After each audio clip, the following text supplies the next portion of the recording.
Laura Monte nos hablaba hace unos minutos de la llegada del ministro de Relaciones Exteriores de Rusia, el señor Lavrov, en una visita por Latinoamérica. Pero la política internacional sigue en otros escenarios, mientras que Rusia, China, Estados Unidos y la Unión Europea trabajan de manera conjunta. También en Asia se reúnen en Japón los jefes de la diplomacia del Grupo 7, que son las grandes economías del mundo, donde allí en Japón mostraron la unidad, sobre todo ante China, rechazando cualquier divergencia de opiniones con respecto al gigante asiático y preocupados también por la alianza entre China y Moscú, que le da una fuerza enorme a lo que es también la alianza entre Estados Unidos y Occidente. Veamos.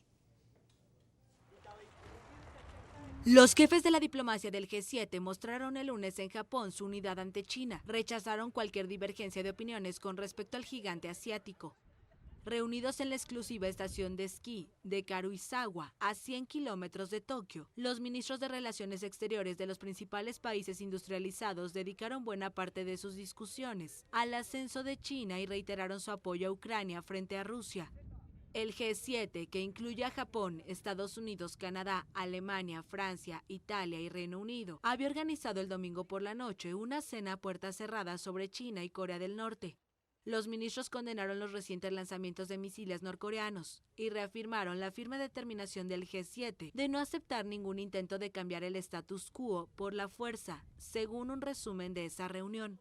Además, Japón afirmó que la comunidad internacional se encuentra ahora en un punto de inflexión histórico, añadiendo que el G7 iba a rechazar de forma categórica cualquier intento unilateral de cambiar el statu quo por la fuerza en Ucrania o en cualquier otra parte. Los recientes comentarios del presidente francés Emmanuel Macron también estuvieron presentes en la reunión. Al regresar de una visita a China, dijo que Europa debería evitar crisis que no son suyas, a propósito de la posición de Estados Unidos en el conflicto entre China y Taiwán, y defendió la autonomía estratégica europea. Públicamente, los funcionarios estadounidenses, incluido el secretario de Estado Antony Blinken, se han abstenido de comentar esas declaraciones, y París trató de calmar la controversia, reafirmando que la posición de Francia no había cambiado. Es importante que el canciller de Rusia pusiera en su agenda a Brasil y por supuesto después ya llegó a Venezuela. Hay planes de cooperación entre estos países y Rusia, como los hay también con la Unión Europea y con China, sobre todo Brasil ha demostrado una gran relación con China. Incluso la visita del presidente de Brasil, Lula, al presidente Xi Jinping. Pero en el caso del canciller ruso, Lavrov, agradeció los esfuerzos del Brasil para intentar resolver el conflicto en Ucrania, poco antes de reunirse en Brasilia con el presidente Lula, que busca mediar junto a países como China para la paz en la nación europea. Esta diplomacia de Brasil es muy importante en estos tiempos porque Brasil es el país, junto con Argentina y México, posibles candidatos al Consejo de Seguridad de Naciones Unidas y que tienen una gran población y un gran territorio.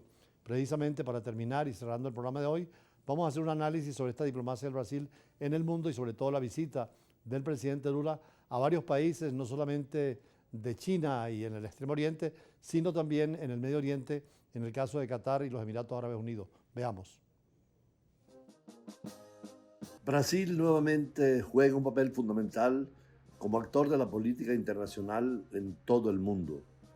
El presidente Luis Ignacio Lula da Silva propuso este domingo una mediación conjunta con China y Emiratos Árabes Unidos para frenar la guerra en Ucrania antes de retornar a su país, y después de estar visitando dos naciones asiáticas, Lula estuvo 3 días en Beijing y Abu Dhabi.